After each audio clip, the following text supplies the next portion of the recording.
dal leen ak jàmm ci AGT News chaîne bi leen di jox xibaar yi wér te wóor abonné leen ngir dara bañ leen a raw. AGT News dal leen ak jàmm mbokki internet yu AGT News. tey daa am jàngat bu am solo buñ bëggoon def ñeel président Macky Sall ak mbirum troisième candidature gis nañu maire yi ak élus locaux yi demoon seeti ko ñoom nag bëgg mu samp aw ndëndam ci atum 2024 waaye président Macky Sall tenir na benn discours ci boobu lépp ndaje discours boo xam ne nag dafa am jàngat buñ ci dal di def mooy que ne ëllëg nar a yemboo ak ñetti fan ci weeru juillet président Macky Sall war naa janoo ak sénégalais yi waxtaan ak ñëpp ca lañ koy gën a xaar nag mooy mbirum troisième mandat dañoo am njortu ne président Macky Sall naruta def li nga xam ne moom la ñëpp njort mu di troisième candidature ba ñuy wax yi troisième mandat lan moo ko waral moom lañ leen bëgg expliquer benn par benn bu ñu sukkandikoo ci discours bu président Macky Sall daal di def am nañ njort nag ne li ñu xalaat moom moo am di ñaan yàlla nag suñu yaakaar bañ a tas bi si njiitu mooy ci discours président Macky Sall dañ leen dégtal léegi benn par benn vidéo yi di ko décortiquer da ngay dégg benn baat boo xam ne daf koy utiliser lu bëree bëri te tàmm ko woon di ko daal di def muy la nous maanaam ñun depuis ca dialogue ba génnam bii mujj saa yi suy wax rek nous lay utiliser nous ñun te su koy wax itam day am benn gestuel boo xam ne moom lay àndal teewlul kaddu yi mu njëkk a yëkkati jëmale ko ci yaakaar bi nga xam ne am na ko ci ñoom seen coalition Benno Bokk Yaakaar. AGT News. Attendez de leen déglu. Je n'ai vu personne venir à mon secours pour essayer quand même de détricoter le sujet, pour parler plus sérieusement. J'ai écouté votre message, je l'ai entendu. Et je voudrais vous remercier. Et cela me réconforte dans ma conviction que nous sommes sur la bonne voie. Et nous devons poursuivre cette voie, qui est la voie de la réussite pour le peuple sénégalais, qui est la voie de la stabilité de notre pays, qui est la voie de la sécurité, la voie de l'avenir de nos enfants. Cette voie-là, nous n'avons pas le droit de la perdre ou de créer des situations qui pourraient faire regretter le pays. Parce qu'en réalité, le danger rôde autour de nous et en notre sein. La coalition Benno Bokk Yaakaar est une coalition historique qui, dans notre histoire politique, n'a jamais été égalée par la durée de son existence, par la performance de ses résultats. Et cette coalition doit survivre au-delà de 2024. AGT News. Au-delà de 2024 maanaam atum 2024 bi ñu jëm ci élection présidentielle yi buñ ko weesoo Benno Bokk Yaakaar daa war a continuer di exister daa war a continuer ànd booloo nekk benn boo ko déggee rek da lay wan ne président Macky Sall mi ngi préparé wu ci li nga xam ne moo di tasaaroo boobu lépp coalition bu fekkente ne moom naruta bokk ci élection présidentielle yooyu lee wala bokk bu ca bokkeek bu ca bokkul yëpp buñ leen gañee lan moo nar a xewi ji ëllëg ba tax na buñ ko teewluwaatee moom président Macky Sall déglul bu baax mi ngi naan coalition boobule dañu war a gën a boole seen doole ngir ëllëg. AGT News. Nous devons donc par conséquent comprendre que l'enjeu du moment est d'abord d'être unis. D'être unis. Unis, il n'y a aucune force politique qui peut faire face au Benno Bokk Yaakaar. Cette assemblée en est une preuve exaltante. Plus de 85% des maires et présidents du conseil départemental du Sénégal. Il ne s'agit même plus de majorité. Il s'agit quasiment d'une unanimité. Et vous êtes l'échantillon représentatif du peuple. Et quelqu'un l'a dit, en politique, la seule légitimité qui vaille, c'est l'élection. AGT News. bu ñu dajaloowee amul kenn ku mënal dara Benno Bokk Yaakaar maanaam tey jile moom président Macky Sall bu nekkul candidat jël keneen teg ko fii ñoom ñëpp bu ñu booloowee mën nañoo daan ci atum 2024 bépp mbër boo xam ne samp naw ndëndëm nekk ci opposition bi wala feneen fu mu mënti doon ndax jàpp na ne ñoom am nañ doole ba moom président Macky Sall mooy wax ba tey ñu teewlu ko. AGT News. Alors ceux qui s'agitent dans les médias ou les réseaux sociaux, ne croyez pas que leur avis peut m'affecter.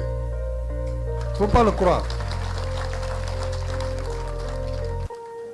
Z24 ou Y25, c'est pas ça qui va être déterminant, quel que soit le chemin que je serai amené à prendre. Et je l'ai dit lors des conclusions du dialogue national. Puisque vous êtes la légitimité populaire. Moi, je suis légitime, je suis un élu du peuple. Donc la majorité, elle est là. Elle est écrasante. D'ailleurs, ils le savent. Pourquoi autant d'excitation, autant d'indignité, parcourir le monde pour dénigrer votre pays et son président, sur la base du mensonge et des inventions.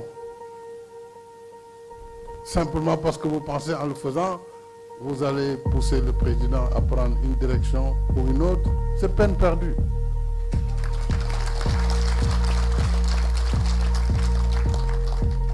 Je suis hors de portée de cette agitation. AGT News. boo seetloo itam ci conclusion wu dialogue ba kaddu yam yëkkati woon ak kaddu yi mu yëkkati bi muy dalal maire yi da ngay gis ne président Macky Sall day justifier réponse ba nga xam ne war na koo indi ëllëg ngir wane ne dépendrul benn yoon ci waa F24 wala benn pression boo xam ne tukkee na ci opposition bi décision wu boppam la moom lay jéem a justifier. waaye dafa am beneen kaddu bu am solo bu mu yëkkatiwaat mu ne man dong moo ma yitteel mooy conduire leen vers la victoire maanaam gunge Benno Bokk Yaakaar ba mu gagné li nga xam ni moo di élection présidentielle yu atum 2024 moo tax boo ko dégluwaatee danaan dañoo bëgg a yeggal yi liggéey bi nga xam ni dal di nañ koy sumb. AGT News. Je veux vous rassurer, moi, mon combat et ma plus grande fierté, c'est vraiment de vous conduire vers la victoire et de faire poursuivre notre politique économique au bénéfice de nos populations. Et vous l'avez dit, l'année prochaine, nous irons à l'Assemblée nationale avec un budget de 7 000 milliards. Le président Abdou Diouf, président Senghor déjà, quand il partait, le budget du Sénégal était de 300 milliards. 19 ans après, il était de 596 milliards. Et 12 ans après, le président Wade, quand il partait en 2012, on était à 2400 milliards. Aujourd'hui, déjà, nous serons à 7 000 milliards. Donc ce que nous pouvons faire en termes de transformation positive pour les populations, en termes d'accès universel à l'eau, à l'électricité, à l'assainissement, en termes d'infrastructures majeures, autoroutes, routes, ponts, chemins de fer, eh bien nos prédécesseurs n'auraient pas pu le faire parce que doole yemul yàlla moo ko def. AGT News. boo seetloo li mu wax fii yëpp bilan lay def ci ñoom waa Benno Bokk Yaakaar surtout moom liggéey bi nga xam ne dal dina koy def waaye dafa am lu gàtt lu mu ci daal di tekk mooy benn xiiroo ak ŋaayoo boo xam ne mën naa am seen diggante te dara du ko waral lu dul ku ci nekk sa bopp yitteel la nga bañ a considérer intérêt wu coalition bi yëpp. moo tax nag directement dafa wax ñi nga xam ni ñoom ñoo di cadre yi maanaam ponkal yi nekk ci biir Benno Bokk Yaakaar te xëccoo mën a daal di am ci ñoom. AGT News. Et cela, nous n'avons pas le droit de gâcher ça par une désunion et des combats d'ego. Là, je m'adresse au cadre du parti, sans exception. Personne n'a le droit de compromettre le travail qui est en perspective pour le bénéfice des populations. On doit mettre en avant l'intérêt général, l'intérêt de la coalition, l'intérêt du parti. Et si nous sommes mobilisés tous comme ça, il n'y a pas de crainte. Il n'y a pas de crainte à avoir. Parce que le chemin, il est balisé. Le plan Sénégal émergent, c'est à l'horizon 2035. C'est déjà balisé. AGT News. kon nag bu ñu dégloo président Macky Sall bu baax a baax dañuy jàpp ne naruta wax waxi troisième mandat troisième candidature ci discours bi nga xam ne war na koo mën a amal ëllëg ndax bu demee ba jàpp ne ci biir Benno Bokk Yaakaar googulee ñoom ñëpp a war a ànd booloo téye seen projet bi nga xam ne 2035 la war a jeex kon moom xam na xel que ne même bu doon amaat mandat sax 2029 lay yem kon mënul dem ba 2035 kon mi ngi leen di xamal que ne yéen ñii da ngeen war a ànd booloo takkatoo ngeen ñëw taxaw téye mbir mi ndax man damay retiré wu loolu mooy jàngat bi nga xam ne ñun bëggoon daldi nañ ko ci am ku déglu discours du président Macky Sall lañ cey gën a dégg mooy je ne ferai pas un troisième mandat ëllëg lépp dina leer bien vrai que nag mi ngi justifier aw décision wam par rapport ak li nga xam ne moom moo am ci réew mi muy pression biñ koy jéem a teg ngir mu bañ a bokk ci élection présidentielle yu atum 2024 lan moo nar a xew ëllëg lan moo nar a tukkee ci boobule discours ñi ngi koy xaar ñi ngi koy teewlu waaye am nañ ci yaakaar ne président Macky Sall li nga xam ne mooy unité nationale bi muy wootee ca loolee leen nar a dem bien vrai que nag bu ñu sukkandikoo ci kàddu yi muy daal di yëkkatiwaat AGT News. mandat bi par exemple ku ne xam na ne et c'est là où je dis un intellectuel ne peut répondre de cette qualité que s'il a au moins l'honnêteté. Un intellectuel qui n'est pas honnête n'en est pas un. N'en est pas un. L'honnêteté intellectuelle recommande que même si tu es partisan sur un débat, tu ne peux pas violer la réalité des faits. ku ne xam na ne ngay juriste ak bañ a nekk juriste Omar Youm wax na ko léegi xam nga ni après le référendum de 2016 le Conseil constitutionnel m'a instruit moi en tant que parce que le Conseil prend des décisions qui sont applicables par toutes les autorités quel que soit le rang parce que man dama defoon mu compter le mandat de 2012 et ñu réduire ko il a dit il faut enlever cette disposition transitoire parce que ce mandat est hors de portée de cette réforme loolu kay leer na bu ñu naan waaye le mandat est de 5 ans nul ne peut faire plus de 2 mandats non du ñu wax 5 ans dañu naan rek nul ne peut faire mais nul ne peut faire amul lu ko jiitu ah waaye nul ne peut faire de